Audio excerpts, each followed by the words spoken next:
Ok,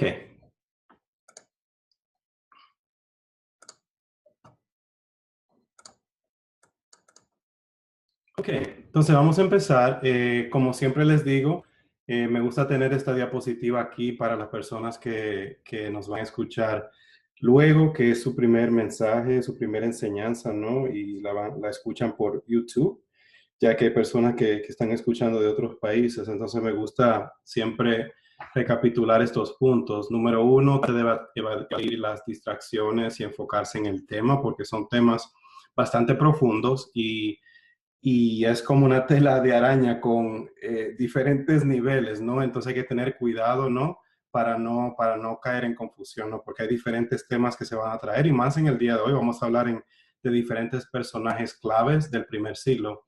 Venga con una mente abierta y dispuesta a aprender, mantenga una actitud humilde y enseñable, como siempre le digo, si me hacen una pregunta es porque no saben y quieren saber mi opinión, o ya saben y quieren saber mi opinión, ¿no? Esperen hasta el final del comentario para comentar o para llegar a una conclusión, por favor, para que pueda atar cabos y entender el mensaje que quiere el Eterno llevar a su vida en el día de hoy. Fije su atención a la exposición. Sé que quieren tomar notas, pero como siempre le digo, puede tomar esas notas después, puede ver las diapositivas que le envío y los mensajes por YouTube luego. Y como le digo a la gente, estudie por sí mismo, investigue todo lo que yo digo para que pueda comprobar y confirmar lo que se está enseñando a través de estos medios. Y como dice el libro de Tesalonicenses, examinémoslos todo y retengamos lo bueno. Amén. El pueblo no dice amén. Amén, estamos en mute. Ok, yo lo sé, yo lo sé. Entonces vamos a empezar. Este es el tema de hoy. ¿Y ustedes? ¿Quién dicen que soy yo? Y esto es una precuela, no sé si conocen esa palabra precuela, prequel, se dice en inglés, una precuela de Israel en el primer siglo. Antes de entrar de lleno en el primer siglo, vamos a echarle un vistazo a la situación que estaba viviendo Judea 50 años antes de que llegara el Mesías y apareciera en el escenario de Israel. ¿Okay? Entonces, para llegar ahí, como siempre le digo a las personas, hay que elevar la mente cuando uno se acerca a la Torá. La Torá es un libro que no viene de este mundo, ¿no? Porque el Eterno se le entrega a Moshe en el monte Sinaí, o sea, que no de entender que no viene de aquí, ¿no? Entonces se nos entrega en este mundo terrenal y tenemos esta mentalidad terrenal y tenemos que elevar la mente para poder tratar de entender estos conceptos. Y le voy a dar solamente un ejemplo. Cuando usted lee las cartas que hay en la Biblia, ¿no? Cada carta está dirigida a un destinatario, ¿no? Un addressee, se dice en inglés. Usted escribe la carta con el propósito de dársela a alguien, ¿no? Es por eso que usted escribe una carta. Usted no va a escribir una carta por escribir carta, ¿no? Bueno, cuando usted lee la carta de los Gálatas, ¿a quién dirigió Pablo o Shaul Catán esa carta? A la iglesia que estaba en Galacia, ¿no? Cuando habla sobre tesalonicenses, ¿a quién dirigía Pablo esa carta que escribió? A la iglesia de Tesalónica, ¿no? Había siempre un destinatario. Bueno, cuando usted habla de los evangelios o los besorim, a veces se le dicen también besarot, estas cuatro cartas tenían un destinatario, no fueron escritas así a la ligera, sin pensar que no había una audiencia para ellas, ¿no? Entonces, cada evangelio o cada carta, porque era una carta en sí, ahora uno dice evangelio o besorá, pero cada carta tenía un destinatario. Entonces, la carta de Mateo, por ejemplo, Mateo en hebreo es Matitiyahu, la carta de él fue destinada a los fariseos, a los parushim. ¿Por qué? Porque Mateo era fariseo, él era un parushim. ¿Okay? Y de hecho, cuando usted ve la carta, es interesante porque ahí, más que los otros evangelios, relata muchos milagros sobre sordomudos, más que Marcos, más que Lucas, más que Juan. ¿Por qué? ¿Por qué tantos milagros de sordo y mudos? Bueno, porque para los fariseos, los parushim, ellos pensaban, esto es una mentalidad antigua, que las personas que eran sordas y eran mudas eran porque estaban endemoniados, ellos tenían un demonio. Y decían que cuando el verdadero Mesías, el verdadero Salvador de ellos llegara, solamente él podía sacarles el demonio, porque al demonio hay que llamarlo por nombre para que salga. Esa es la mentalidad de ellos. Entonces, claro está, Yeshua aparece y él llama al demonio por nombre y lo saca.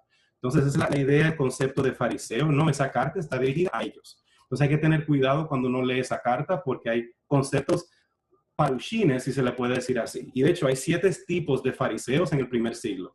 Hoy en día uno dice fariseo es fariseo. No, hay 7 sectas, 7 denominaciones de fariseos. ¿Okay? Entonces es Mateo, está Lucas o Gilel. Lucas, que de hecho no fue uno de los 12 discípulos, este vino después. Mateo sí. Lucas o Gilel, su nombre en hebreo, él escribe su carta a los saduquín. ¿Y quién eran los saduquín? Los saduceos. Y habían 2 tipos de saduceos. Habían los que se vestían de púrpura, que eran los que estaban a cargo del templo y eran los que se dice hoy en día, fueron los que vendieron su alma al diablo prácticamente. Estaban vendidos, por eso Jesús entra al templo y voltea las mesas y se enfurece con ellos.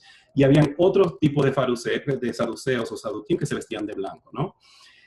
Está también la carta de Yohanan o Juan. Esta carta él la escribe dirigido a ¿quiénes? A los Isiyim. Es otra secta, es otro grupo en el primer siglo. Se conoce en términos castellanos como los esenios. Fueron gracias a ellos que tenemos los rollos del Mar Muerto. Ellos cogen esos escritos y los esconden en barros, en las cuevas del Qumran. ¿Okay? Esto eran también saduquín. Eran saduceos, pero se crea un nuevo movimiento llamado los esenios o Isiyim.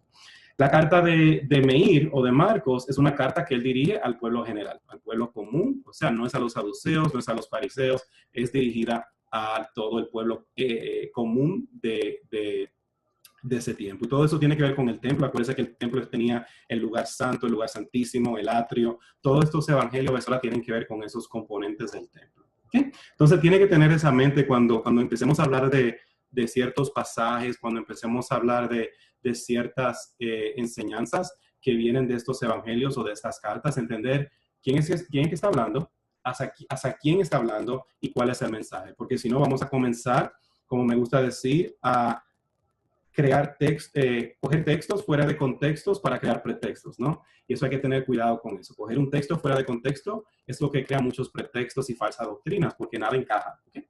Entonces, es como un rompecabezas, en eso estamos. Poco a poco estamos armando el rompecabezas ahora que tenemos estas verdades que han salido en los últimos años. Okay. Entonces, vamos a leer el pasaje primario, ¿no? De base para esta enseñanza en el día de hoy. Y se encuentra en Matitiahu 16. Dice, cuando Yeshua llegó a la región de Cesarea de Filipo, preguntó a sus talmidim, a sus discípulos, ¿quién dicen los hombres que es el Ben Elohim, el Hijo de Dios? Y ellos respondieron, unos Juan, Yohanan, otros Elías, Eliyahu, otros Jeremías, Yermiyahu, y otros algunos de los profetas, de los Nabim. Y viene Jesús y le dice a ellos, ¿y ustedes? ¿Quiénes dicen que soy yo? Y eso es muy peculiar, porque aquí nos da a entender varios puntos. Número uno, que a Yeshua realmente no le importa lo que piensa la gente de afuera. Él lo que le interesa es lo que tú y yo pensamos de él. Y si hoy en día él te hace esa pregunta a ti, ¿cómo tú le vas a responder? Dice, ¿qué tú dices? ¿Quién dices tú que soy yo? Y no desde un punto religioso, no de decir, oh, tú eres mi salvador, yo te amo, me salvaste de mi pecado. Pongamos esa parte emocional y espiritual al lado. Si te pregunta, históricamente, ¿qué tú sabes de mí? Y hay que saber responder esa pregunta, ¿no? Y es en sí el propósito de este estudio, tratar de entenderlo a él históricamente. Yo no voy a usar doctrina, yo no voy a usar dogma, yo no voy a usar puntos religiosos, voy a usar la historia. La historia para enseñarles a él que él era el hijo del Elohim, ¿no? Pero vamos a usarlo de una manera, vamos a hacerlo de una manera diferente en el día de hoy. Otros puntos aquí, Cesarea, no confunda esta Cesarea que está aquí, que ve en el circulito rojo, está en los altos del Golán, la parte norte de Israel. No confunda esa Cesarea con la otra Cesarea marítima, que es una ciudad puerto creada por el rey Herodes. Y los que fueron a Israel conmigo fuimos a ese puerto de Cesarea o Cesarea. Esta es otra ciudad que está al norte de Israel. ¿Ok? Entonces vamos a regresar al primer siglo para entenderlo a él.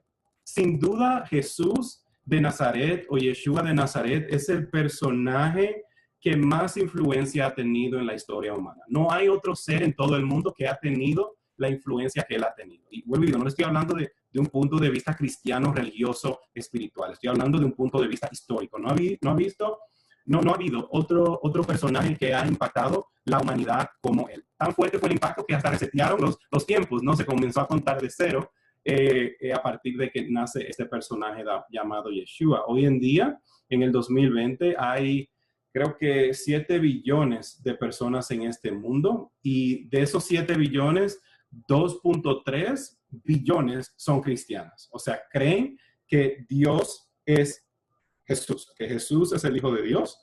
Y en los Estados Unidos es mucho más alto. Según las últimas estadísticas, 75% de la población americana es cristiana. ¿Okay? Entonces, no ha habido otro personaje que ha tenido tanto impacto en nuestras vidas a través de los tiempos, a través de los siglos, como Jesús. Lamentablemente, muy poco se sabe de él históricamente. Sabemos quién es él, vuelvo y digo, cristianamente, a través de nuestra fe, a través de nuestra relación espiritual con él, a través de la Biblia, pero históricamente hablando, se sabe muy poco.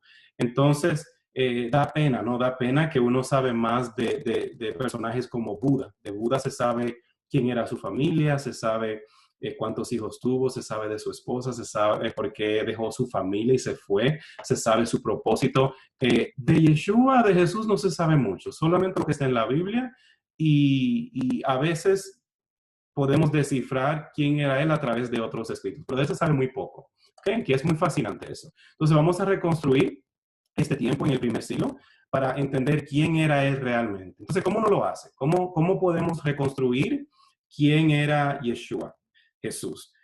¿Cómo podemos reconstruir sus creencias? ¿Cómo podemos reconstruir su verdadero mensaje para entender quién era él verdaderamente? ¿Quién era en sí esta persona llamado Jesús? Hay personas, y sí, es así, hay personas que van al judaísmo para tratar de entenderlo a él.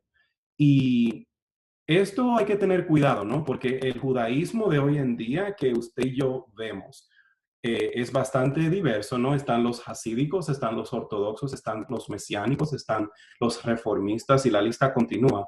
Este movimiento judaico realmente se unificó y se formó en el año 70 y viene de una rama enorme que es o raíz profunda que se llama el judaísmo rabínico, que fue fundado por Akiva y Yohanan, y podemos hablar de esos grandes rabinos, ¿no? Del primer siglo.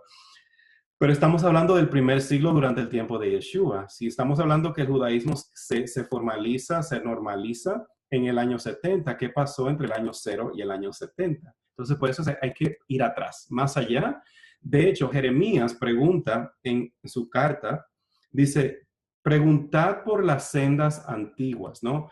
Lo cual nos da a entender a nosotros que ya para el tiempo de Yeshua, que habían pasado cientos de años entre Jeremías y Jesús, ya para el tiempo de Jeremías, olvídese Jesús, el tiempo de Jeremías, ya la gente se había apartado de lo que era la raíz. Ya cuando Jesús aparece, ya estaban apartados. O sea que para el año 70 está muy tarde, hay que ir atrás para entender la raíz, el origen de las cosas. Entonces vamos a hacerlo así, y cuando hagamos eso vamos a ver la diferencia que hay entre los discípulos del primer siglo y los cristianos de hoy en día. Vamos a ver qué diferencia hay entre ese grupo y la gente que hoy profesa, sabe decir somos cristianos. Hay una gran diferencia entre estos dos grupos y lo vamos a ver a través de la historia, ¿no? Por eso es importante estudiar con profundidad la Biblia, estudiar otros escritos apócrifos y comenzar a atar cabos, comenzar a conectar las historias que están en el Bahir, las historias que están en el Sefer Yetzirah, entender lo que está escrito también en los Targum, en el Talmud, en el Mishnah y aún en la propia Torah. Okay, entonces vamos a entrar en esa parte. Lo vamos a hacer ladrillo por ladrillo, no vamos a inventar ladrillos, vamos a coger los ladrillos que están ahí y con eso vamos a reconstruir. Okay, espero que me estén siguiendo todavía. Ok. Entonces vamos a entender hoy cómo eran estos greco-romanos, ¿no? Porque vamos a usar la historia de los greco-romanos, específicamente los romanos, como base para entender quién era Jesús de verdad. ¿Okay? Vamos a entender quién era este personaje. ¿Por qué ellos? Bueno, porque no ha habido otra civilización, tal vez aparte de los egipcios, que han sido tan buenos escribiendo, registrando su historia como los romanos. Ellos fueron excelentes escribas, si se le puede decir así, y nos han dejado todo un legado de historias, de cómo ellos vivían, ¿no? Entonces vamos a usar eso para conocer quién era realmente este personaje que aparece de la nada hace 2000 años atrás y cambia todo el mundo y cambia tu vida y cambia mi vida. Vamos a entender quién era Herodes, vamos a entender quién era Julio César, quién era Octavio, quién era Cleopatra y qué tiene que ver Cleopatra con Jesús. Vamos a hacer esto a través de muchas semanas porque, como les dije, es un tema bastante profundo y realmente hay que desglosarlo poco a poco para poder llegar ahí. En inglés se usa el término "cómo se come un elefante", un pedacito a la vez, ¿no? Entonces lo vamos a hacer así, un poco a la vez. ¿Por qué estudiamos estas otras personas para estudiar a Jesús? Puede ser una pregunta. ¿Por qué, Julio, hay que estudiar a esa gente? ¿Por qué no puedes estudiar a Jesús directamente? Sí, se puede, pero yo siempre le digo a la gente que tú conoces quién es una persona a través de la gente que rodea a esa persona, ¿no? Si yo quiero saber quién tú eres, puedo tal vez saber cómo era tu papá, tu mamá, tu tío, tu primo, tus amistades, ¿sí? Y no voy a dar 100% al clavo, pero sí voy a poder descifrar qué tipo de persona tú eras, ¿no? Porque por algo te estás reuniendo con esa persona, ¿o no? ¿Ok?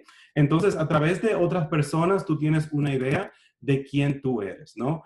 Por ejemplo, yo tengo unos vecinos que son ecuatorianos. Yo nunca he ido al Ecuador, pero y no conozco así sus padres, sus familiares, pero ya de que sé que son ecuatorianos, tengo una idea de cómo es el Ecuador. Sé que está en Latinoamérica, o sea que sé que son latinos y compartimos cierta. Entonces así tú puedes ir conociendo cómo es una persona a través del mundo que rodea a esa persona. Tú conoces un poquito más esa persona. No sé si me entienden. ¿Los perdí o me siguen todavía?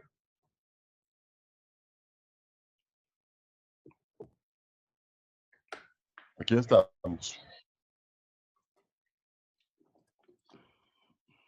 ¿Siguen todavía o los perdí? Claro, claro. Entonces vamos a estudiar estos personajes para conocerlo a él. ¿Okay? Entonces Yeshua llega Jesús y como todos sabemos, él muere de una manera muy brutal, muy brutal. Y muere realmente como todo un guerrillero, ¿no? Y es interesante porque él él tiene una muerte brutal, como si él fuera violento, pero él no era violento. Pero sí tiene esa muerte, ¿no? Y de hecho tenía dos personas al lado de la cruz, ¿no? Dos ladrones que también recibieron la misma muerte, ¿no? La muerte de cruz. A los romanos no le interesaba, no les importaba, no les molestó el ministerio que tenía Yeshua. No les importó. Jesús para ellos fue una cosita pequeñita dentro de todo lo que estaba pasando dentro del imperio romano. ¿Ok? Las cosas cambian cuando Jesús muere. Es ahí donde realmente comienzan a temblar los romanos. ¿Por qué? Porque como todo guerrillero, como todo revolucionario, porque eso era lo que era Jesús en el primer siglo, ¿no? El movimiento de él, en vez de morir cuando él muere, no muere. Y eso es la diferencia entre él y los demás revolucionarios del primer siglo. Hay que entender algo. Históricamente, vuelvo y digo, estamos hablando de historia.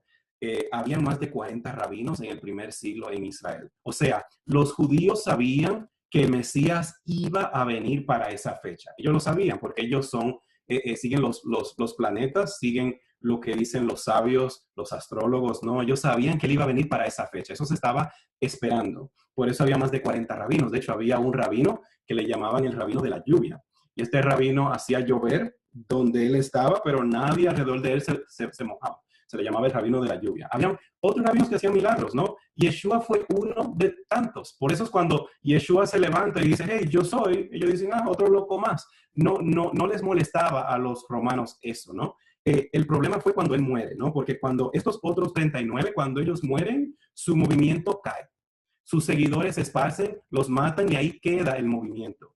Con Jesús pasó algo interesante. Cuando él muere, en vez de morir el movimiento explota, crece exponencialmente. Y eso es lo que asusta a los romanos. Y la venganza mayor de Jesús hacia el imperio romano ocurre cuando Constantino, en el año 324-25, oficializa el cristianismo como la religión oficial del imperio, ¿no? Imperio greco-romano bizantino, como usted le quiera llamar, ¿no? Todo empieza ahí. Entonces esa fue la bofetada más grande que le dio Yeshua 300 años después a ese imperio que lo quiso destruir. Entonces debemos entender esa parte.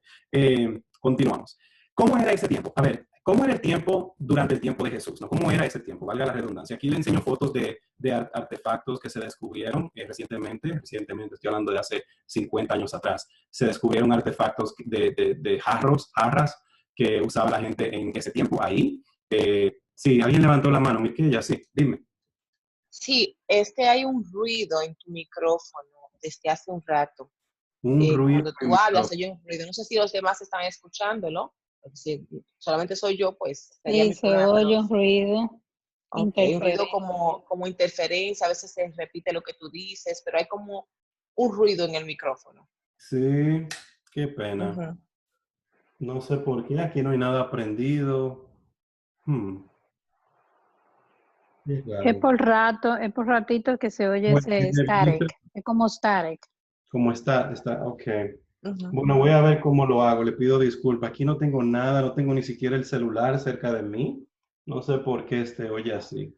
Qué pena.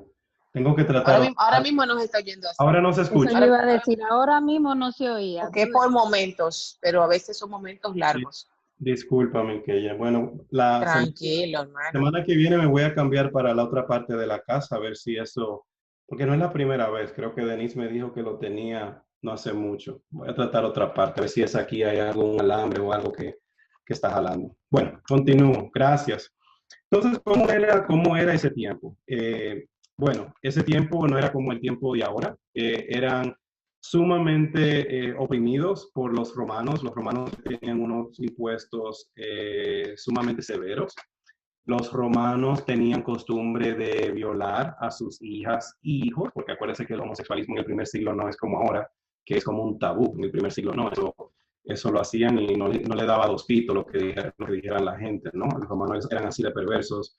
Ellos eran torturados, eran perseguidos y eran asesinados, ¿no? Una persona que llegaba a la edad de 18 años en Judea, era ya una persona ya mayor, ya se había casado, ya tenía tal vez varios hijos. Era como una persona de sus 30 hoy en día, y una persona que llegaba a sus 30 era una persona ya que estaba ya en su vejez, ya es una persona de, vamos a decir, 55, 60 años hoy en día. O sea, cuando usted escucha Jesús murió en sus 30, usted piensa 30 de hoy en día. Sí, él era joven, pero en nivel de madurez, en nivel de experiencia, de cosas vividas, era una persona sumamente mayor de edad, ¿no? Por lo diferente que era la vida, la realidad de la vida de aquel entonces. Una persona en aquel entonces, acuérdense, no habían vacunas, ¿no? Una persona le daba una fiebre, se moría. Una persona se rompía el brazo, no había un hospital donde llevarlos. Entonces tenemos que salir de esa mente, ¿no? Aun cuando uno lee la historia de que María y José no encontraron establo, hay gente que piensa que había hoteles, como que había un motel donde la gente iba y se hospedaba. Eso no existía, señores, eso es fantasía. Era montes y culebras, por decirlo así, y una civilización muy diferente a la nuestra. Entonces debemos entender eso. Era un pueblo que estaba cansado porque había sido conquistado por muchos grupos de diferentes razas, culturas, y no tenían derechos, no tenían derecho a reclamar nada. Ese era el pueblo que vivía ahí. Entonces tienen que tener esa mente de ese grupo que vive ahí, y de ese grupo es de donde sale Jesús, de esa pobreza, de esa vida, es de donde sale tu Salvador y mi Salvador. Esto es un mapa que le muestra un poco geográficamente cómo era la situación en el primer siglo. Había muchas divisiones, ¿no? Y esas divisiones no solamente eran políticas, eran también geográficas y también religiosas. ¿Okay? Usted puede ver aquí de un punto de vista geográfico cómo estaba Samaria, que eran los perros del primer siglo. Por eso los discípulos se enojan con él y dicen, ¿por qué tú estás hablando con esa perra? Es lo que le quisieron dejar dicho. Hoy en día, dice Julio, no hables así. Pero la gente hablaba así en el primer siglo. Vuelvo y digo, hay cosas que uno la toma como ofensas, pero que en el primer siglo la gente hablaba así crudo, ¿no? Entonces, cuando le dijeron a ella que tú estás hablando con esa perra, era porque a los samaritanos, a los shomronim, se llamaban en hebreo, se llaman, los shomronim eran los perros de Israel, ¿no? ¿Qué Y de hecho, cuando Jesús está contando en el libro de Lucas la historia del buen Shomronim, del buen samaritano, y están los parushim, los fariseos y los saduquim, los escribas, y él está contando y está narrando de que viene uno y después viene otro, y ellos están esperando que el último que viene a salvarlo va a ser una de las sectas de ellos. Y él dice, no, el que viene es el perro es que viene a salvarlo, porque Jesús era bien controversial con sus enseñanzas. Él quería abrirle los ojos a la gente para ver las cosas de otra perspectiva, ¿no? Entonces, esta es el mapa, ¿no? Había muchas divisiones. El judaísmo del primer siglo era un judaísmo bastante diverso desde un punto de vista religioso. Era, como yo le digo, un judaísmo heterogéneo, no homogéneo. O sea, habían diferentes ramas del judaísmo en el primer siglo. Había más de 40 sectas en el primer siglo. Y no se asuste cuando escucha la palabra secta. Secta es denominación. Lo que pasa es que secta ahora lo tomamos como algo negativo, malo, del diablo. Y, denominación, sí, yo soy de la denominación fulanito de tal, ¿no? Pero significa lo mismo. Es una rama dentro de todo un sistema. Entonces, ese era Judea en el primer siglo. Hoy en día es lo mismo. Hay un cristianismo heterogéneo, ¿no? El cristianismo hoy no es homogéneo para nada, ¿no? Están los presbiterianos, están los luteranos, están los evangélicos, están los católicos, y la lista continúa. La historia vuelve y se repite, señores, ¿no? Entonces, por eso el Mesías tiene que regresar, porque así como él vino la primera vez, él tiene que regresar por los problemas que estamos pasando aquí. Ok, entonces tienen que entender esta parte, que había mucha diversidad geográfica, religiosa, política dentro de Israel. ¿Okay? Entonces, uno de los personajes claves que aparece en el primer siglo es Herodes. ¿Okay? Ahora bien, acuérdense, para aquellas personas que participaron del estudio de las plagas, yo les dije que Faraón es ¿qué? A ver, ¿quién se acuerda? Un pequeño examen. ¿Qué significa Faraón?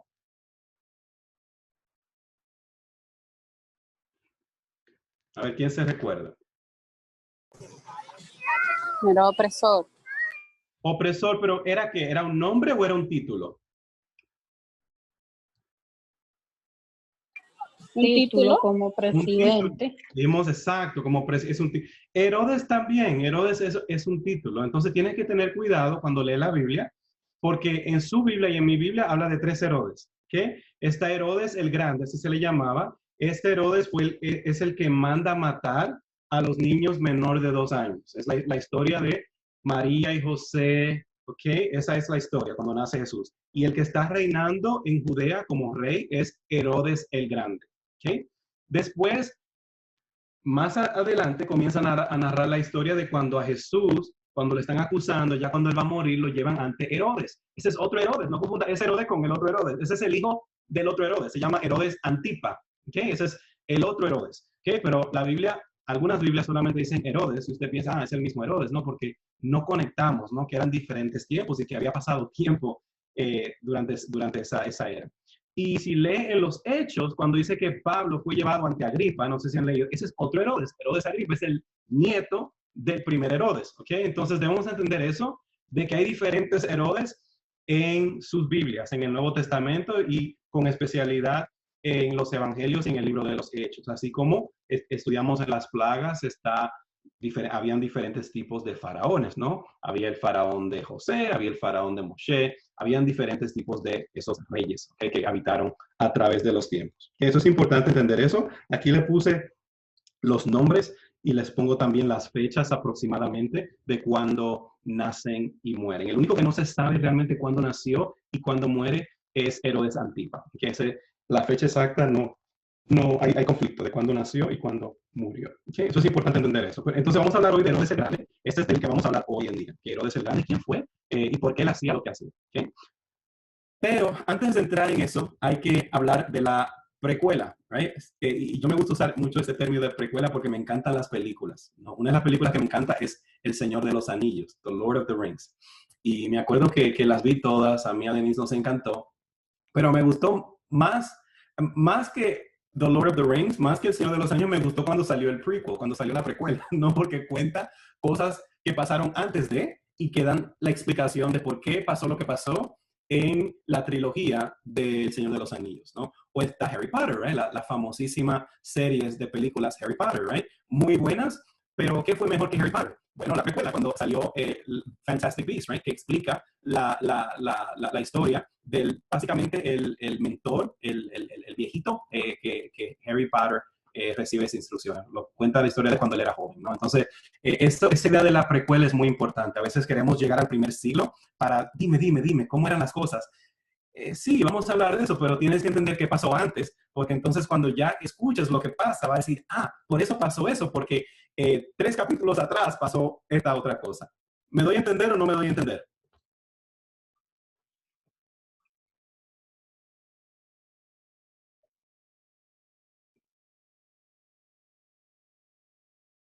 Nadie dice amén. Sí, Julio, lo que pasa es que estamos en mute, no queremos interrumpir. No, yo sé. Amén. Sí, ¿saben? Yo le hago esa pregunta también porque Amén. no sé si se cae la llamada, entonces necesito ayuda. Cuando yo le digo, me siguen, es para yo también recibir confirmación que no se ha perdido la conexión. Entonces, por favor, no se enojen conmigo. Yo solamente quiero saber si están todavía ahí y no lo he perdido. Entonces solamente me dicen, sí, estoy aquí, sí, entendí, no entendí. Es por eso. Aquí estamos. Se cae. Okay. Aquí estamos. Perfecto. Entonces continuamos. ¿Qué tiene que ver Cleopatra con Jesús? Bueno, Cleopatra, señores, tiene mucho que ver con Jesús. ¿Okay? ¿Quién vio la película de esta famosa actriz elegante? ¿Cómo se llamaba? De los años de la década de los 50. Elizabeth, ¿cómo se llamaba? Elizabeth. ¿Cómo se llamaba la mujer esta americana? Taylor. Taylor. Thank you, Padre Celestial, Taylor. Que esa fue la película que la hizo ella famosísima, ¿no? Cleopatra, ¿no? Cuando ella protagonizó en esa famosísima película, ¿no? Elizabeth Taylor, cuando estaba en su gloria, ¿no? En la década de los 50, 60. Bueno, vamos a hablar de esa Cleopatra. Han habido muchas Cleopatras en la historia. Esta fue la última Cleopatra, la última reina de Egipto. Esa dinastía duró, creo que 300 años. Entonces vamos a hablar de esta Cleopatra, de la Cleopatra que interpretó Elizabeth Taylor, ¿no? Esa es la que más conoce la gente, ¿ok? Entonces vamos a hablar de ella y es importante entender quién es ella y qué tiene que ver con Jesús. Vamos a hablar de Julio César, vamos a hablar de Marco Antonio, de Mark Anthony, vamos a hablar de Octavio, que también se conoce como César Augusto, era el hijo de Julio César, y vamos a hablar también de Herodes el Grande, el abuelito, el primero que yo puse en la foto, que todos estos están conectados, todos estos se conocían. Todos estos hablaban, ¿okay? Entonces eso es importante entenderlo. ¿Qué rayos tiene que ver Cleopatra con Herodes? ¿Okay? Vamos a hablar esto hoy en día para que cuando entremos en el primer siglo pueda entender muchas cosas, ¿ok? Y lo voy a hacer a través de un cronograma. Fue la mejor forma que pude pensar cómo llevar a cabo este tema para que puedan entender cómo sucedieron las cosas. Ahora bien, es un poco complicado porque tiene que entender. Está Judea, donde están los judíos, donde está Herodes, ¿no? Y ahí están pasando muchas cosas. Está Roma, lo que se conoce como Italia, ahí están pasando muchas cosas también, señores. Y está Egipto, que está pegadito de Judea, y ahí también están pasando muchas cosas. Entonces, guerra aquí, guerra allá, personajes aquí, personajes allá, muertos aquí, muertos allí. Entonces, hay que entender eso, de que es un poco difícil tratar de explicar todo lo que está pasando. Lo que voy a tratar de hacer es conectarlo de manera rápida, de manera breve, para que puedan entender cómo está todo conectado. ¿Okay? Entonces vamos a empezar primero del lado de Egipto. ¿Okay? Egipto y Roma. Vamos a ver esas dos partes con historia. Bueno, 50 años de nacimiento de Jesús en el año 51 antes de Cristo, eso es lo que es AC. Ptolomeo fue el papá de Cleopatra, Ptolomeo el séptimo. ¿Okay? Él pierde una guerra y para que no pierda el imperio, él le ruega, le pide a sus 2 hijos, varón y hembra, Cleopatra, y a Ptolomeo el séptimo, su hijo, que se casen. ¿Okay? Ahora, eso suena raro hoy en día, que los hermanos se casen, pero en aquellos tiempos era muy común, señores. No era casarse para tener relaciones sexuales, no era para tener una relación amorosa, era solamente por papel, para no causar división en el reino. ¿Okay? Entonces ellos 2 se casan, son hermanos esposos, si se le pueden decir así. Cleopatra tenía 18 añitos, era jovencita cuando se casan en el año 51. Y dice que eventualmente se forman bandos, ¿no? El bando del hermano Ptolomeo de su hermano y la banda de Cleopatra, y esto no se lleva. Y eventualmente el hermano gana y Cleopatra tiene que huir, tiene que irse, y ella se va de Cairo, que es la capital de Egipto, y se va a otra ciudad en Egipto que se llama Alejandría. Y Alejandría está como a eso de 200 kilómetros de Egipto, de Cairo, disculpen, es una ciudad puerto que da hacia el mar Mediterráneo. Lo cual nos da a entender que ella se quiso ir ahí por si tenía que salir del país, se montaba en un barco y se iba, lo cual ella lo llegó a hacer.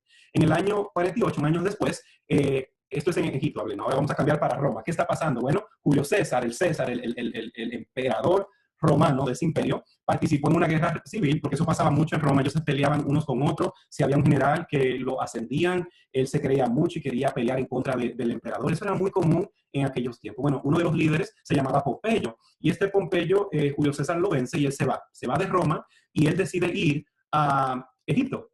Y dice que cuando llega allá, dice que Julio César logra alcanzarlo y lo mata, ¿no? Pero ya cuando Julio César llega a Egipto, conoce a Cleopatra, ¿no? Y se conocen ya personalmente. Claro, él había escuchado de ella, pero la conoce personalmente. Dicen los historiadores que no había mujer más linda que Cleopatra. Cleopatra, no sé si sabían, ella no es egipcia. Esta Cleopatra no era egipcia, ella era griega. No sé si sabían eso, ella era griega.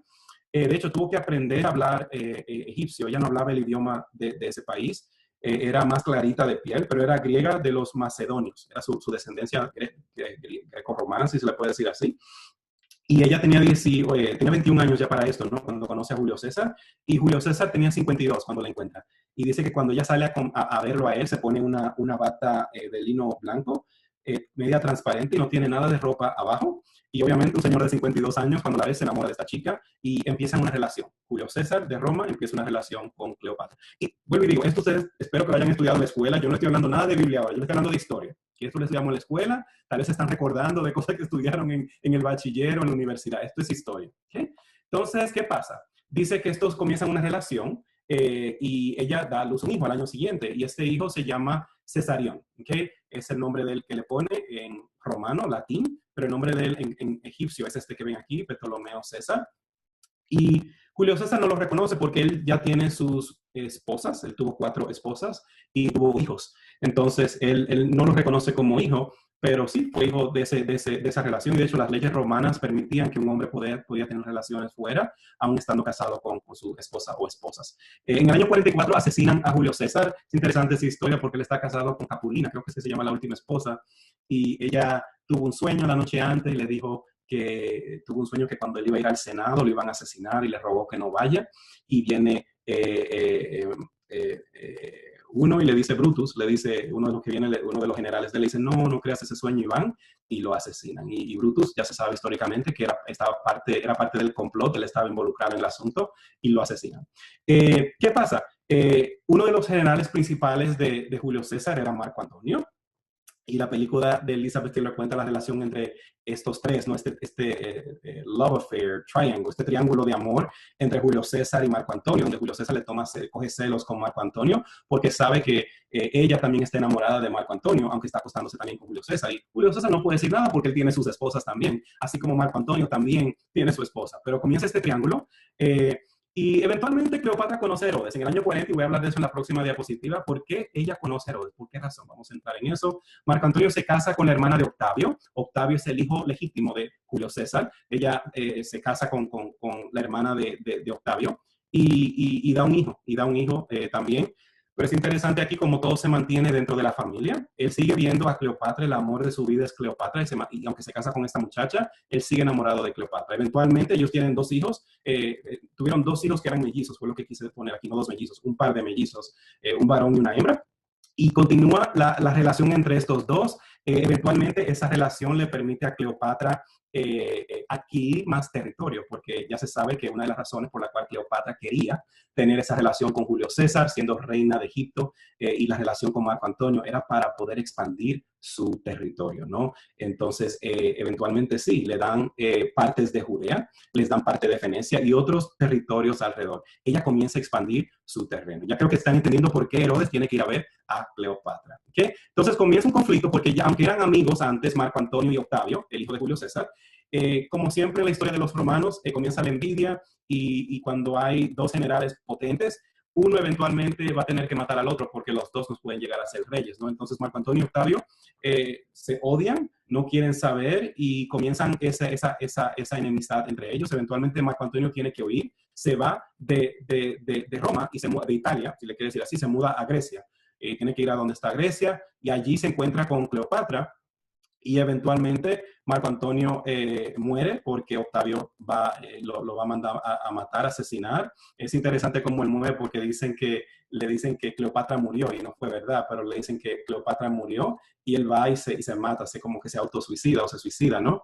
Y ella, cuando le dicen que él muere, la forma en que muere es que permite que una culebra, ¿no? la muerda, y así es que ella muere. Y así acaba la historia de ellos. Ese mismo año, en el año 30, Octavio también mató al hijo de ellos dos, el producto de ellos dos, a Cesarión. No mató a los mellizos, pero sí mató a Cesarión. Y las razones, dicen, es porque él era mayor que Octavio y podía reclamar el imperio y Octavio no lo quería, entonces por eso lo mata. Entonces es la historia de nuestra Cleopatra. Vamos ahora a ver qué tiene que ver Cleopatra con Herodes. Bueno, entonces voy a poner aquí el cronograma. Como les decía, vamos ahora a alinearlo con Judea. Okay, bueno, en el año 43, Antipater es asesinado. ¿Quién es Antipater? El papá de Herodes el Grande. Okay, ese es el papá de él.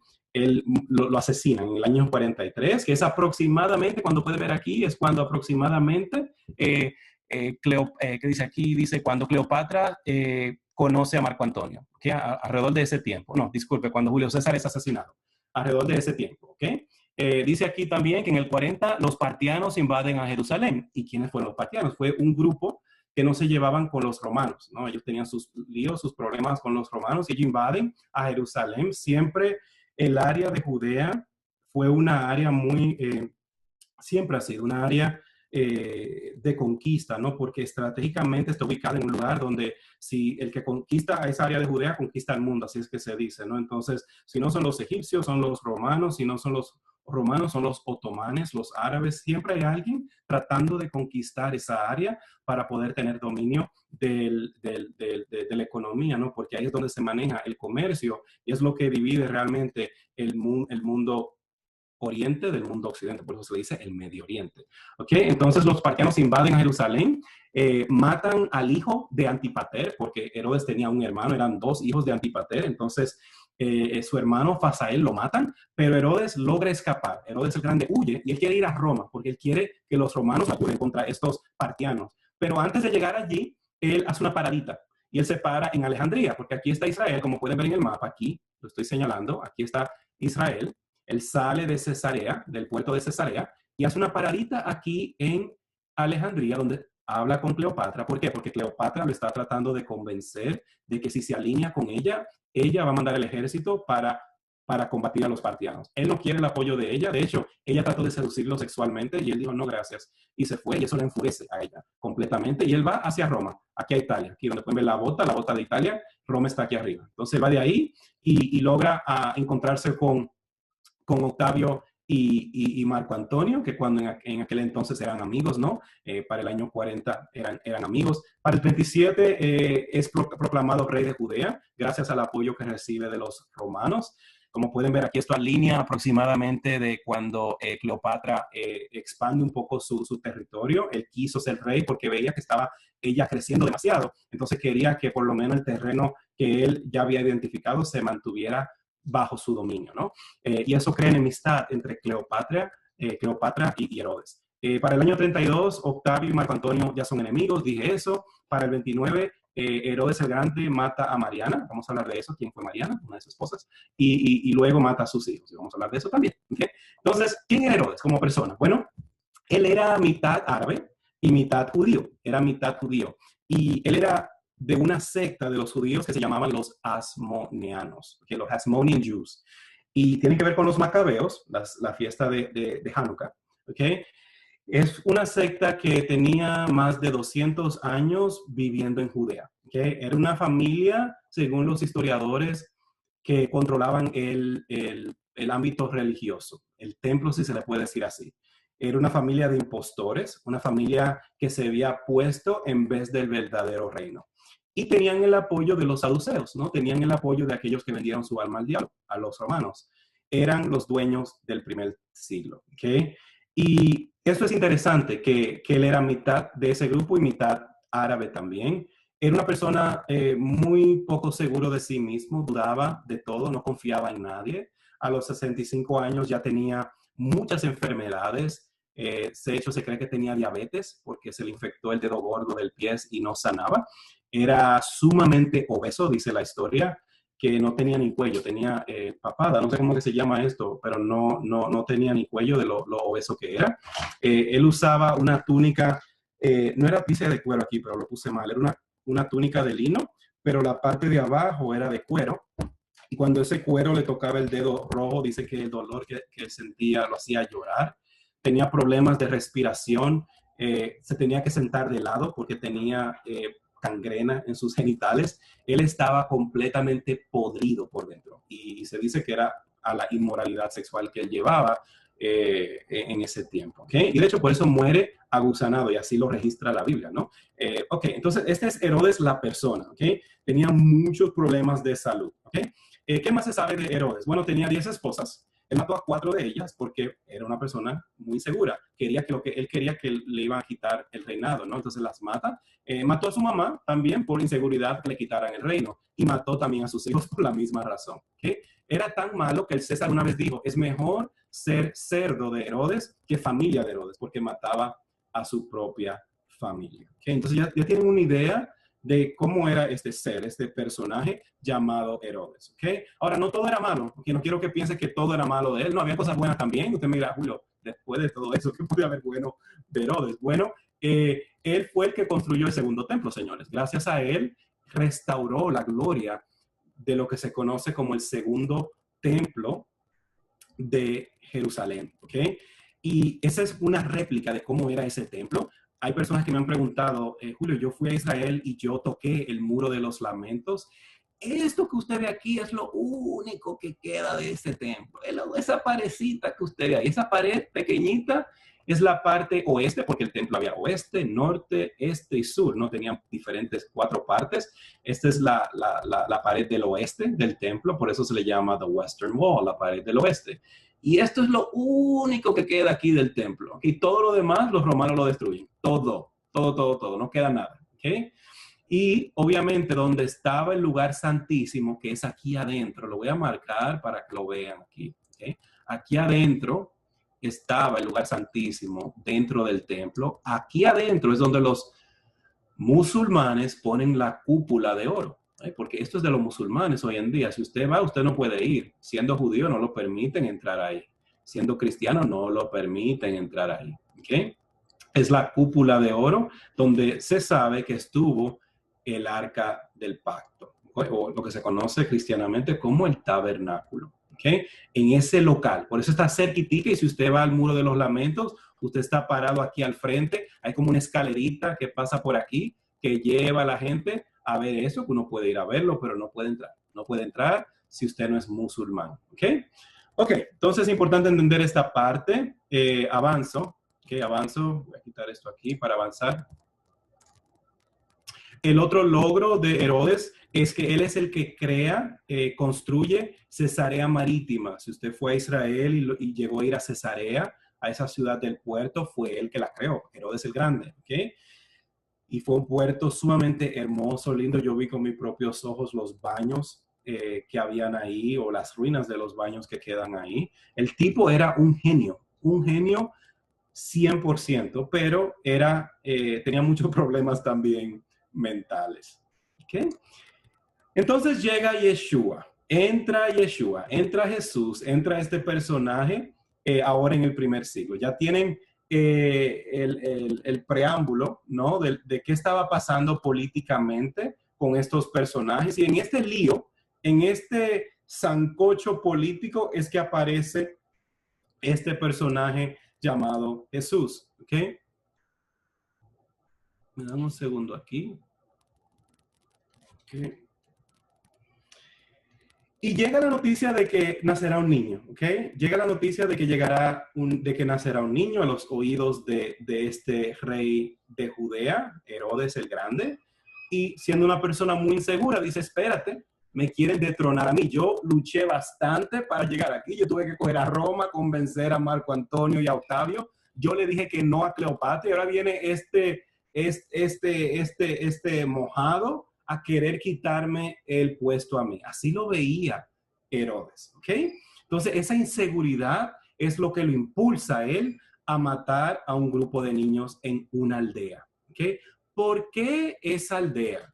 ¿ok? Eso es muy importante, ¿ok? ¿Y por qué él actúa de esta forma? ¿Ok? Y hay que salir de esta mente infantil de escuela dominical que aprendimos, donde, ay, se salvó Jesús. Hay que salir de esa mentalidad, ¿no? Primero, a los que él manda matar, él podía hacerlo porque normalmente en aquellos tiempos, si tú tenías a alguien que quiere quitarte el trono, era tu deber ir y matar a esa persona porque tú eres el rey. Tú tenías que ejercer tu autoridad y decir, no, yo soy. Nadie más es, yo soy el rey. Entonces, él podía hacerlo, pero no podía por sus problemas de salud. Él no podía ni siquiera montarse en un caballo por los dolores que tenía. Entonces, él manda a un grupo de, se le puede decir, mercenarios o asesinos. Eran jóvenes de 17 a 20 años, romanos. Él manda 40 a esta aldea y los manda, y estos mercenarios mataban de tres diferentes formas, o asesinaban de una de tres diferentes formas. Ellos o ahorcaban a la persona así en el cuello y las mataban, o le tiraban piedras para quebrar el cráneo, o la forma más fácil y que la gente rogaba ser matado era con espada. Esa era la mejor, menos brutal, que me maten con espada, no que me tiren piedras ni que me ahorquen, ¿no? Era la forma más rápida de morir. Entonces tienen que entender eso, que eran así, que operaban, y para ese tiempo se dicen, según los historiadores, que murieron como 70 niños, ¿sí? Que equivalente al día de hoy serían como 4.500. Era un grupo bastante grande. Usted oye 70 y dice, ah, pero no eran muchos. No puede verlo de esa forma porque la población en aquel entonces no era la población de hoy en día. Sería como si mataran a 4.500 niños hoy en día. Ese sería como el equivalente para el tiempo de nosotros. Ahora, algo que debemos entender es que esta acción, ¿no? Acción de Herodes es normal. Usted no puede decir que lo que él hizo estaba mal, no. Él lo que hizo fue totalmente normal. Un rey tiene el derecho moralmente y éticamente de defender su reino, ¿no? Entonces lo que él hizo fue totalmente normal. Tratar de destruir a las personas que querían usurpar o quitarle su reinado. No hay nada ilógico en esta historia, ¿ok? En este mundo es que nace este personaje llamado Jesús. Ok, vamos a hablar de esto ahora. ¿Por qué Herodes actúa de esta forma? Bueno, número uno, Herodes, siendo mitad judío, él sabía que el Mesías verdadero, porque él sabía que era una familia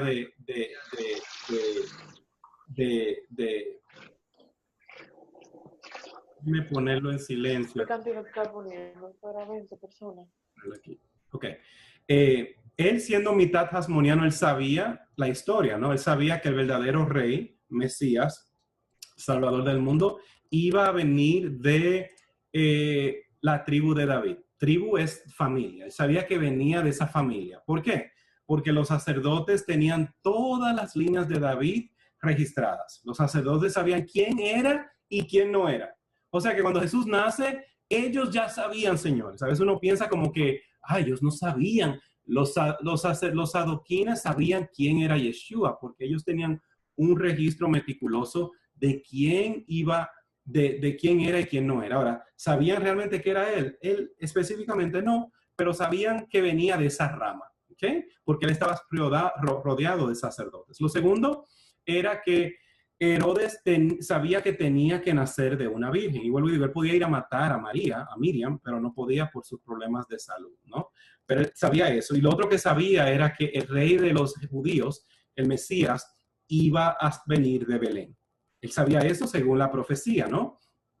Y ahora, aquellas personas que han ido a Jerusalén saben que Belén está a 10 kilómetros o 6 millas de Jerusalén. Está bastante cerquitita. O sea que desde el atrio, desde el templo, él podía ver a Belén. Estaba tan cerca, ¿ok? Y los astrólogos de Herodes sabían que iba a nacer de ahí, ¿ok? Vamos a hablar de por qué a Jesús no se le llama Jesús de Belén, sino se le llama Jesús de Nazaret, ¿ok? Entonces eso es importante que lo entendamos. Hay que entender la diferencia entre Nazaret, Nazareno y Nazareo. Son tres palabras que se parecen, pero son muy diferentes. Y no debemos confundirnos cuando leemos la Biblia, cuando vemos esa palabra de Nazaret, Nazareno y Nazareo. ¿Ok? Hay que entender la diferencia. Número uno, está la palabra Nazaret. Dice que Jesús de Nazaret, no dice Jesús de Belén. ¿Por qué? Porque él pasó la mayor parte de su ministerio en la región llamada Galilea, en Nazaret. Por eso se le llama Jesús de Nazaret. Ahora, en arameo no existe lo que se llama gentilicio. O sea, yo no puedo decir en arameo dominicano, puertorriqueño, canadiense, guatemalteco, español, francés, italiano. Eso no existe en el arameo. En el arameo lo que existe es esto. Jesús de Nazaret, Jeremías de Jerusalén o Daniel de Betania. Por eso se usa esa expresión en la Biblia, porque gentilicio no existe. Que eso es número uno. Nazareno. No confunda nazareno con Nazaret. Las gentes de Nazaret no son nazarenos, porque no existe gentilicio en el hebreo y arameo original. No existe eso. Entonces, ¿qué es nazareno? ¿Okay? ¿Qué es nazareno? Bueno, los nazarenos eran otra secta del judaísmo, que habían los saduceos, habían los parushim, los fariseos, estaban los saduceos, estaban los escribas, estaban los herodianos, había muchísimas sectas, los hasmonianos. Los nazarenos eran otra secta del judaísmo, ¿ok? Y usted me dirá, ¿y dónde está eso en la Biblia? Está en su Biblia y en la mía. Busque Hechos 24:5. Dice, pues hemos descubierto que este hombre es verdaderamente una plaga, hablando de Pablo, y que provoca disensiones entre todos los judíos por el mundo entero. Y es líder de... Ok, ahí lo dice. Okay. En tu Biblia, en mi Biblia, claro y pelado, como decimos dominicanamente. Okay. La secta de los nazarenos. Esa es otra secta que está en el primer siglo. Okay. Entonces eso es Nazaret, eso es nazareno, y está nazareo. Eso es otra cosa. Nada que ver con Nazaret, nada que ver con nazareno, nazareo. Okay. Entonces, ¿qué es nazareo? Nazareo es un voto, y usted lo puede buscar en su Biblia en Números capítulo 6, el voto de Nazareo, o de los nazareos. Okay. Es un voto que uno puede romper si quiere, sí, va a quebrar la Torá, pero no va a pecar, ¿ok? No va a pecar. Hay esa diferencia entre quebrar la Torá y no pecar. Es un voto que al tú quebrantarlo, te va a llevar a la muerte. Es un voto muy, muy serio. Y solo el que es nazareo puede quebrantarlo, porque hizo el voto de nazareo. ¿El nazareo nace por voto o hace voto nazareo después de nacer? El mismo se aparta por un tiempo para Dios, para Yahweh. ¿Okay? ¿Y cuál es el voto nazareo? Bueno, está en Números capítulo 6. 1, no tomar licor, nada con uva, nada con vinagre. 2, no cortarte el pelo. Y 3, no poder tocar muertos. ¿Okay? Ese era el voto que tú tenías que hacer o te lo hacían por ti antes de nacer. ¿Okay? Hay 4 personas. No voy a entrar en esto de por qué eran 3. Usted puede leer esto luego cuando le envíe las diapositivas. ¿Okay? Hay 4 personajes en la Biblia que hicieron voto nazareo. ¿Okay? El primero es Shimshon, Sansón.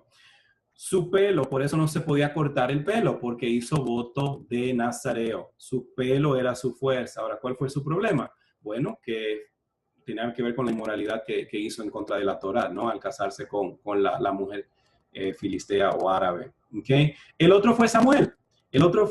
Acuérdense que Ana y el Cana, Ana oró y Penina estaba ahí, pero Ana oraba pidiendo que le diera un hijo. ¿Y qué dice la Biblia? En Samuel, el primero de Samuel capítulo 1, dice que si tú me das este hijo, navaja no pasará por su cabeza. ¿No dice así? Ok. Entonces, lo que pasa es que no leemos. Usted lee, pero no lee. Okay, hay que leer. Lo dice así mismo. Estaba haciendo el voto nazareo. ¿Okay? Entonces, fue Samuel también otro que hizo ese voto. Su mamá lo hizo por él, ¿no? ¿Cuál fue el problema de Samuel? Fue un hombre muy maravilloso, excelente, pero no dio buenos hijos. Todos saben la historia de Ofni y Fineas. Okay, el otro fue Juan el Bautista o Yohanan el Sumergidor, su transliteración correcta. El problema mayor de él fue la duda. Okay, por eso él manda a sus discípulos, dicen, dime si eres tú o esperaremos otros, ¿no? Ese fue el problema de Juan. Okay. Juan es una persona muy interesante. Hay un libro apócrifo que se llama el Protoevangelio de Santiago. Perdón, Julio. ¿Qué es? Esos hijos eran de Eli, no de Samuel, ¿right? Sí, disculpa. Quise decir Eli, Ofni y Fineas, disculpa. De Ofni y Fineas, disculpa. Sí, no quise decir del Cana y de Ana y de Penina, sí. No, disculpa. Sí, de Eli. Pero hablando de Ana, ¿no? Ana rogó y rogó para tener el hijo y Dios le contestó y le dijo, y si tú me lo das, navaja no pasará por su cabeza, ¿no? Haciendo el voto nazareo. Sí, exacto. ¿Ok? Juan está poniendo atención, eso me gusta. Eso quiere decir que están poniendo atención. Good. El Protoevangelio de Santiago, ¿ok? Un libro apócrifo muy, muy bueno.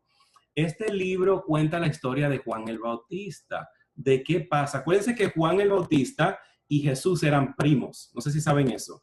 Y se llevaban 6 meses. Elizabeth y Miriam se llevaban 6 meses. Juan nació para la fiesta de Pesá, de la Pascua, en eso de marzo, abril. Y Jesús nace para la fiesta de las trompetas, ¿ok? Eso de septiembre, octubre. Jesús no nació en diciembre, ya la gente lo sabe, no, eso el 25 de diciembre, eso es el día eso, otra cosa pagana, todo el mundo ya sabe, y la gente que estudia que Jesús nació para la fiesta de Yom Teruah o la fiesta de las trompetas, ¿ok? Entonces, este libro narra lo que pasa cuando él se va de Judea. Acuérdense que como tenían 6 meses, Herodes manda matar a los niños de 2 años y menos. Juan el Bautista está en el mismo rollo que Jesús, ¿no? Entonces, ¿qué hace Elizabeth? Ella, dice este libro, que ella los lleva al desierto. Los lleva al desierto y se los entrega a unos hombres vestidos de blanco para que los críen. Y estos hombres eran los saduceos que se fueron porque dijeron, nuestros hermanos saduquines que se quedaron están corruptos, vendieron su alma al diablo. Nosotros nos vamos a aislar y nos vamos para el desierto. Estos se les conocían como los esenios. Ellos fueron los que guardaron los rollos del Mar Muerto. ¿Okay? Dicen que Juan el Bautista se queda ahí y dura hasta la edad de 30 años. Ellos lo crían, ellos le dan formación, ¿no? Espiritual. Él vive como un ermitaño, como una persona así en el desierto. Por eso dice, voz que clama en el desierto, ¿no? Porque él se cría en las cuevas del Qumran. ¿Okay? Y no está hasta que cumple los 30 años que él sale de esa cueva, ¿no? Y decide unirse a Jesús, ¿no? Estos esenios, vamos a hablar de esto en el futuro, era una secta muy interesante porque muchas de las cosas pentecostales que tenemos hoy en día, aunque usted lo quiera creer o no, la heredamos de esa secta. Por ejemplo, ellos creían mucho en el bautismo. Los pentecostales hoy en día creen en el bautismo. Los esenios creían mucho en la meditación, en la oración profunda. Los pentecostales también creen de esa forma, ¿no? Entonces, heredamos mucho de esa cultura, de esa secta, de esa denominación judaica de los esenios, ¿ok? Entonces, este es el Protoevangelio de Santiago. Si quieren buscarlo, casi todos los libros apócrifos están en el internet. No hay que comprarlos, la gran mayoría. Usted los googlea y le sale el PDF y lo puede leer. Son gratis. No todos, pero la gran mayoría se pueden conseguir. ¿Okay? Entonces, Juan el Bautista hizo el voto nazareo. El tercero fue Yeshua. ¿Okay? Y Jesús hizo el voto nazareo, pero él es muy diferente a los demás, a los otros 3. ¿Okay? Porque, como yo le dije, el voto nazareo o lo hacen por ti antes de tu nacer o tú lo haces después de nacer. Nadie en la historia lo hizo después de nacer porque sabían que era sumamente difícil llevar ese voto. Y principalmente los judíos que beben, ¿no? Le gustan el alcohol, el vino, ¿no? Las uvas. Entonces, no lo hacían. Pero hubo uno que hizo ese voto. Y fue Jesús. Y él decide cuándo va a hacer el voto y cuándo va a dejar de hacer el voto. Esa habilidad de poder escoger y decidir por ti mismo como individuo es algo importante de los seguidores de Jesús del primer siglo. Jesús quiere enseñarle al pueblo que no dependa del sistema. El sistema te quiere decir a ti cómo vestirte, qué ponerte, a dónde ir, a dónde no ir. La gente del primer siglo que seguía a Jesús dice, no, you have the ability to decide. Tú tienes la habilidad de decidir por ti mismo, porque yo te doy esa autoridad. Claro está, lo que es pecado, ¿no? Pero esa habilidad de poder escoger es 100% del grupo de los de Jesús, ¿no? Y cuando él decide hacer el voto nazareo, bueno, en la Pascua, en la fiesta de Pesach, acuérdense que él dicen, de esta copa, no. Y esa copa que él estaba hablando era la última copa. Hay 4 copas, como usted ve aquí, que se toman para la fiesta de Pesach. Yo cuando celebro la fiesta de Pesach, es una de mis fiestas favoritas. Se toman 4 copas de vino. La última, uno no está supuesto a beberla porque se conoce como la copa de Elías, que se tomará ya en las bodas del Cordero. Y dice que él decide no, en ese momento él hace el voto nazareo, él decide no tomar ya y hace el pacto. ¿Y cuando rompe él el pacto? Bueno, dice que él no podía morir porque no tenía pecado, ¿no? Entonces, ¿cómo rayos muere Jesús si no tiene pecado? Pregunta lógica. ¿Cómo muere Jesús si él no tiene pecado? Ah, es que los golpes. Él no podía morir, señores, si él no tenía pecado, aunque fuera susurrando, ese cuerpo no podía morir porque él no pecó. Y es el pecado que trae la muerte. Entonces, ¿cómo peca? Bueno, él no pecó, pero él quebrantó el voto. ¿Y cómo quebranta Jesús el voto nazareo? Cuando le pegan el vinagre en la boca. Y si usted lee su Biblia, después que el soldado romano le pega eso, dice, y expiró, ¿no? Porque solo así podía él morir. Y por esa razón, él hace el voto nazareo, para poder salir de este mundo. ¿Okay? Entonces eso es importante.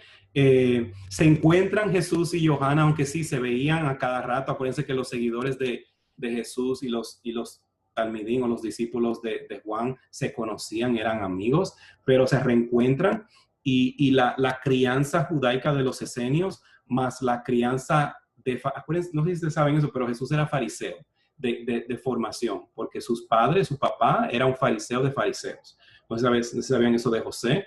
Él se crió como fariseo. Entonces lo que hace Yeshua es que él fusiona las creencias de los esenios con las creencias de los parushim y también de otros grupos más para crear un nuevo movimiento, ¿no? Y vamos a hablar de este nuevo movimiento en futuras clases.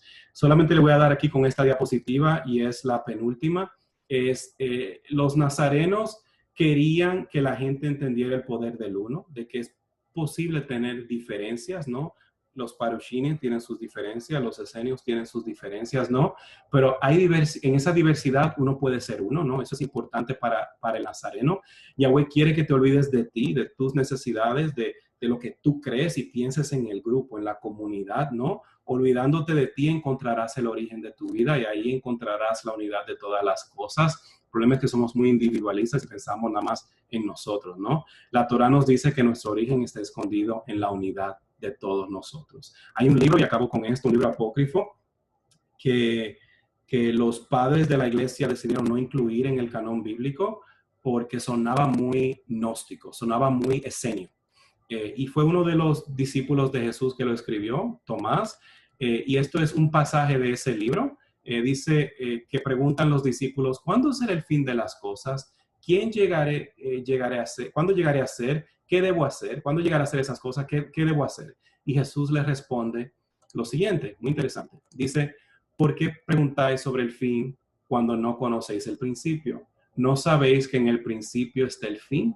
El que entiende el principio saboreará la vida eterna. ¿Okay? Eso es muy interesante porque los discípulos de Jesús tenían el mismo problema que tenemos nosotros. Todos queremos vida eterna, todos queremos irnos al cielo, todos queremos saber cuándo va a ser el final. Ahora con el coronavirus, se está acabando todo, pero nadie quiere ir atrás. Nadie quiere ir al origen, a entender cómo eran las cosas, para entender por qué llegamos a ser como somos hoy en día. ¿Okay? Por eso la historia se repite, pero hay que ir al origen para entender por qué somos lo que somos. Y ahí acabo el estudio de esta tarde, espero que lo hayan disfrutado. Voy a parar la grabación ahora, voy a parar el Facebook Live, me dan un segundito aquí y vamos a abrir la sesión de preguntas. Le voy a pedir que por favor quite su línea de para que pueda hablar, si tiene una pregunta y si no, amén. ¿Okay? Dan un segundito, está un poco lento aquí el sistema.